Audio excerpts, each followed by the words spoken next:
Il Santo Padre, Papa Francesco, ha nominato arcivescovo titolare di Bolsena, il nunzio apostolico in Zambia e Malawi, il reverendo Monsignore Gianluca Perici, incardinato nella diocesi suburbicaria di Velletri Segni a Roma.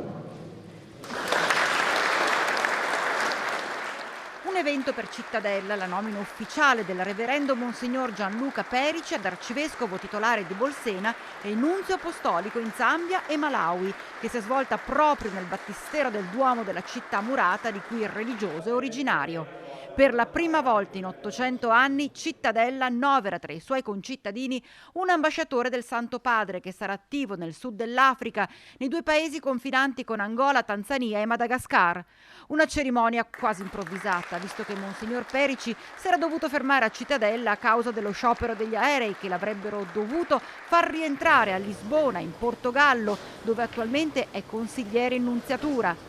Quando si dice un caso fortunato, e al nostro microfono ci racconta la missione che l'aspetta. Sono paesi non difficilissimi, per quel poco che ho potuto informarmi, però anche lì c'è bisogno di evangelizzazione, di portare la pace, perché sono colonie che hanno subito nel tempo tante persecuzioni. Molto forte resta il legame con la sua città, rappresentata anche da autorità civili e militari. Ha scelto di rappresentare le antiche mura nel suo stemma, quelle mura che diventano simbolo biblico. Ha un'immagine bellissima la muraglia di Cittadella, ma per chi conosce anche un po' la Sacra Scrittura, rappresenta anche la Gerusalemme celeste, la città santa, la città murata, che è il paradiso.